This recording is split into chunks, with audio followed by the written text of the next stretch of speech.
Bom, pessoal, hoje é o nosso primeiro vídeo aula, e deixa eu me apresentar, meu nome é Ezequias Maia Duarte, eu sou advogado, trabalho na área criminal aqui na região de Chapecó, Santa Catarina. Sou um especialista em júri, então eu gosto muito dos crimes dolosos contra a vida. Então eu gosto muito dos crimes que vão a júri, crimes de competência do júri. Mas hoje, a nossa primeira aula, eu vou falar um pouquinho para os senhores sobre a lei do desarmamento, ou seja, Estatuto do Desarmamento, que é a lei 8.000, é a lei 10.826, de 2003. Algumas dicas importantes sobre esta lei. Vou trabalhar um pouquinho só sobre o artigo 12, que é a posse ilegal de arma de fogo de uso permitido, o artigo 14, que é o porte ilegal de arma de uso permitido, e vou trabalhar um pouquinho mais com o artigo 16, que esse artigo é tanto posse quanto porte de arma de uso restrito. Bom, vamos falar um pouquinho do artigo 12. O artigo 12, como primeira aula, então vou começar falando para os senhores que esses artigos que vêm impostos na legislação, no direito posto brasileiro, eles trabalham o núcleo do verbo. Então nós trabalhamos o núcleo do verbo do artigo, ou seja, qual que é, porque o crime é um fato típico, antijurídico e culpável. Alguns doutrinadores dizem que não é culpável, mas é um fato típico, antijurídico com certeza. Por exemplo, o artigo 12 do Estatuto do Desarmamento, dessa lei 10.826. Então ele diz o seguinte: possuir ou manter sob sua guarda, tá? Arma de fogo, acessório ou munição de uso permitido em desacordo com determinação legal ou regulamentar no interior de sua residência ou dependência desta ou ainda em seu local de trabalho, desde que seja titular ou responsável legal do estabelecimento ou empresa. Então, o que acontece? Esse artigo chama atenção para os senhores, porque é uma videoaula mais informações sobre determinadas leis. Então, o artigo 12 é possuir ou manter sob sua guarda armas de uso permitido. O que é armas de uso permitido? Seria armas que não estão com a numeração suprimida em sua residência. Então, manter ou estar sob sua guarda arma na residência. Então, se eu tenho 38 dentro do meu guarda-roupa e ele não está com a numeração suprimida, ele enquadra-se nesse artigo. Então, ele é uma arma que ela não é restrita, está dentro da minha residência. Então, por esta razão, eu estou infringindo o artigo 12 do Estatuto do Desarmamento. O que chama atenção nesse artigo, eu queria chamar atenção, é a questão da segunda parte, tá? Então, ou ainda em seu local de trabalho, desde que seja o titular ou responsável legal do estabelecimento ou empresa. Então, fizemos já defesa nesse escritório de determinadas pessoas, determinados autores, que foram pego armas no seu armário da empresa. Então, quando a arma é encontrada no armário da empresa, isto é posse ilegal de armas. Por quê? Porque ele é um mero trabalhador daquela empresa, então ele não pode manter no seu local de trabalho uma arma, mesmo que não seja de uso restrito, porque é posse ilegal de arma. Se ele não tiver a documentação, é posse ilegal de arma. Então, não pode manter essa arma mesmo que em seu armário, a não ser que ele seja o dono da empresa. Por exemplo, eu compro uma arma e eu quero manter ela aqui no meu escritório. Se a arma tem a documentação, não é posse ilegal de arma, porque o escritório é meu, eu trabalho no escritório. Se eu quiser manter ela na minha residência, não é posse ilegal de arma.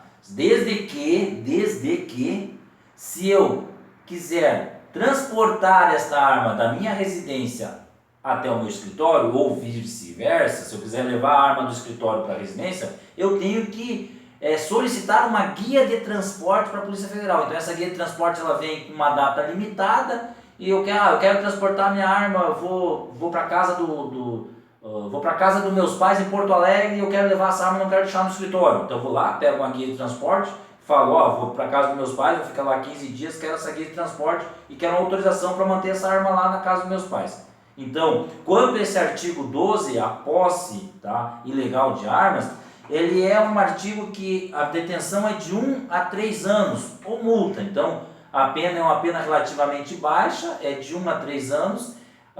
Este é manter ou ter em sua posse armas de uso permitido, desde que na sua residência ou local de trabalho. Lembrando que esse local de trabalho tem que ser o proprietário do local de trabalho ou responsável pelo estabelecimento.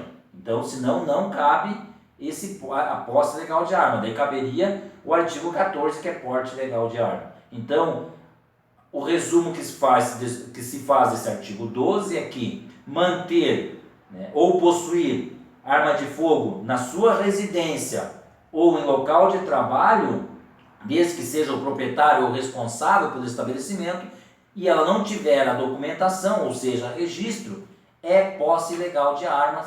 Então a pena está prevista de 1 a 3 anos. Artigo 14, esse artigo 14 chama atenção também, porque o artigo 14 ele tem, o núcleo do verbo são vários verbos, então é portar, deter, adquirir, fornecer, receber, ter em depósito, transportar, ceder, ainda que gratuitamente, tá? Emprestar, remeter, empregar, manter sob sua guarda ou ocultar arma de fogo, acessório ou munição de uso permitido, sem autorização ou em desacordo com a determinação legal ou regulamentar. Então, portar.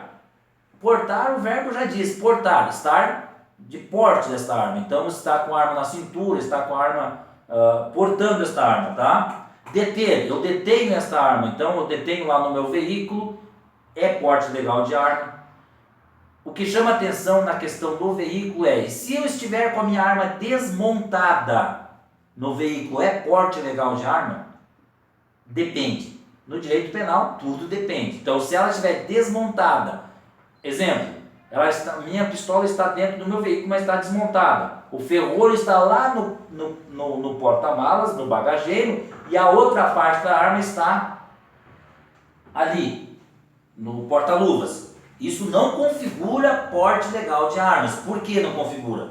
Porque a incolumidade da sociedade, ou seja, o perigo que se coloca à sociedade é você portar uma arma, mas ali você não está portando arma de fogo. Por quê? Porque quanto tempo você demoraria para parar o veículo, abrir o bagageiro, pegar lá a parte da arma, montar a arma para poder configurar o porte legal de arma? Então, não configura porte legal de arma. E se eu tiver com a arma desmontada junto comigo no veículo? Já tem entendimento que isso configura porte legal de armas, tá? Adquirir, fornecer, receber, ter em depósito, transportar, ceder, ainda que gratuitamente, sob guarda, ocultar, arma de fogo, acessório, munição, uso permitido, sem autorização, desacordo com determinação legal ou regulamentar. Pena de 2 a 4 anos. Parágrafo único. O crime previsto nesse artigo é inafiançável, salvo quando a arma de fogo estiver registrada sob o nome do agente. Então, quanto à fiança desses crimes, a população muitas vezes se engana. Então eu falo assim, doutor, o fulano de tal lá foi pego com uma arma e ela estava com a numeração suprimida. Não cabe fiança, né? Cabe fiança.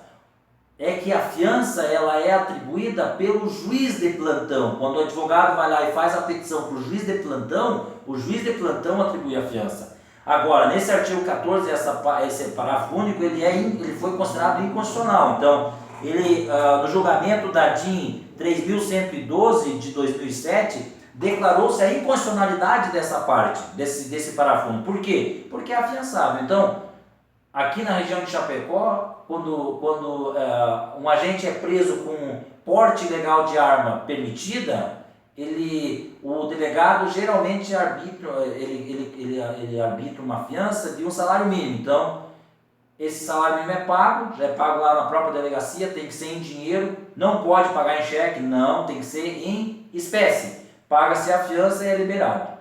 Então, quanto à fiança, isso é pegadinha de provas. Então, a fiança cabe tanto em arma restrita quanto em arma não restrita.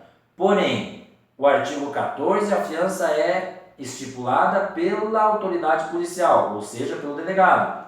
O artigo 16, essa fiança é estipulada pelo juiz de plantão, que pode estipular a fiança, como pode não estipular a fiança, como pode transformar essa prisão em prisão preventiva, como não. Daí depende do magistrado.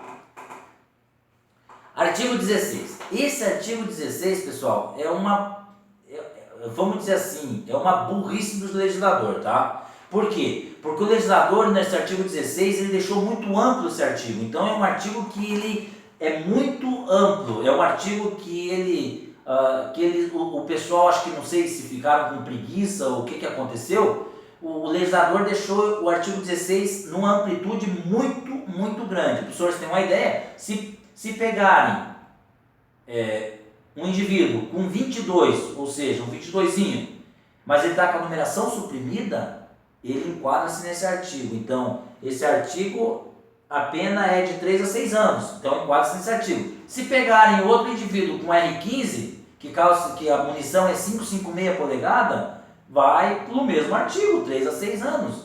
Então, é muito aberto. Então, nós advogados defendemos todos os dias, porque nós pegamos muitos processos relativos a porte legal de arma permitida, porte legal de arma restrita, posse legal de arma, que esse artigo aqui, muitas das vezes ele sai da proporcionalidade. Então, tinha que ter um limite para isso.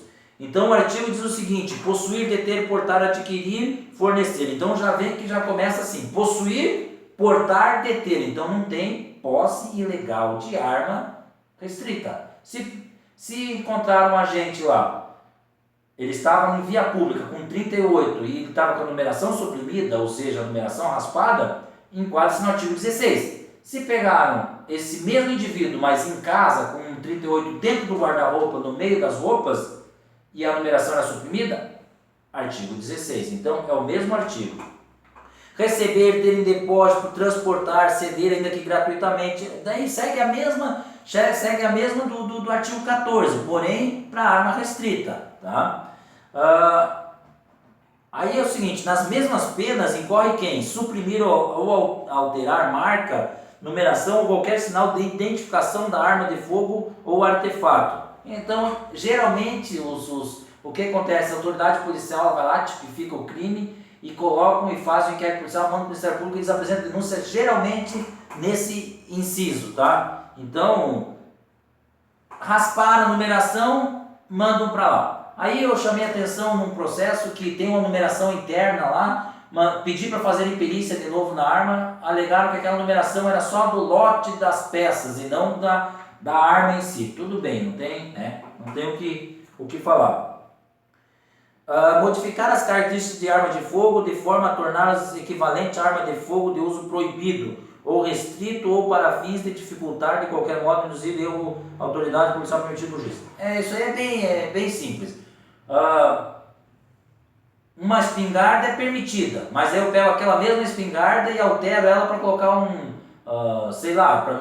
para eu poder fazer uma arma de uso restrito lá, coloco lá, não, vou transformar ela para poder utilizar munição lá de 9mm, entendeu? Então, ou munição de ponto .40, então daí ela altera totalmente a arma, tá? Possuir, tiver, fabricar e empregar artefato explosivo, incendiário, sem autorização. Então,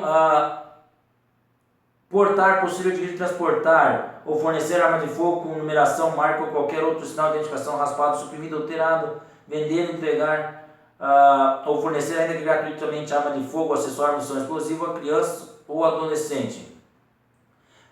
Tem que prestar muita atenção nesse inciso, tá? Vender, entregar ou fornecer, ainda que gratuitamente, arma de fogo, acessório, munição ou explosivo a criança ou adolescente, tá? O adolescente de 17 anos, aí o tio dele, ele diz: tio, me consegue lá o 38. Aí o tio dele vai lá e consegue. Depois fica provado no processo que o tio cedeu aquela arma, o 38, para ele. O 38 pode ter numeração. Ainda mais, o 38 pode estar registrado. Ele vai responder pelo artigo 16 e não vai responder pelo artigo 14. Então vai responder pelo artigo 16. Aqui não fala se a arma tem que ser suprimida ou não. Responde pela mesma pena. Então é 3 a 6 anos. Se você vender, entregar ou fornecer, ainda que gratuitamente, A arma de fogo, acessório, munição explosiva a criança ou adolescente. Então, forneceu para adolescente 3 a 6 anos. Não interessa se a arma é registrada ou não. Por último, produzir, carregar ou reciclar sem autorização legal, adulterar qualquer forma de munição explosiva. Esse inciso aqui pega-se muito nessas pessoas que têm em casa ou tem aqueles carregador de munição. Então eles têm uma máquina que é comprada.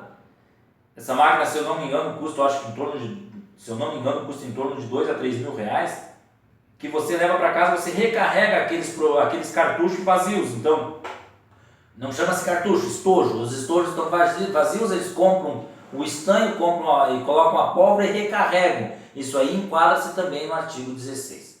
Então, para terminar essa primeira aula, pessoal, tem que ficar muito esperto que tanto no artigo 14 quanto no artigo 16 cabe fiança. Lembrando que no artigo 14 a fiança é estipulada pela autoridade policial, no artigo 16 a fiança é estipulada pelo juiz de plantão. Tá? O artigo 12 é a posse legal de arma, então tem arma que não tem documentação tanto na sua residência quanto no seu local de trabalho. Lembrando que é pegadinha também de muitos concursos, que esse local de trabalho você tem que ser ou o dono do local de trabalho ou você tem que ser o responsável pelo estabelecimento. Então você tem que ser o proprietário ou o responsável. Senão, não enquadra-se no artigo 12. Vai enquadrar no artigo 14, que é porte ilegal de armas.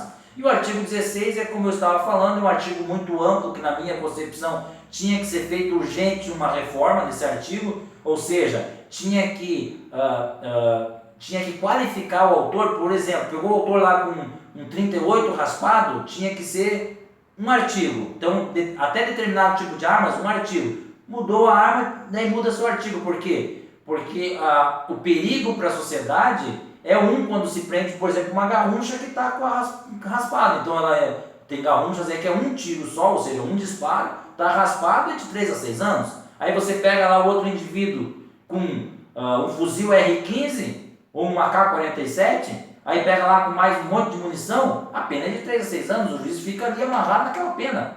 Ele pode alterar de 3 para 6, ele pode alterar, mas ele tem que fundamentar. Aí se o cara é réu primário e ele confessou que o fuzil é dele, o juiz não vai poder sair porque o tribunal depois vai modificar. Então, é essa a nossa primeira aula. Muito obrigado, pessoal, e até a próxima. Na próxima aula nós vamos falar de estupro de vulnerável. Muito obrigado.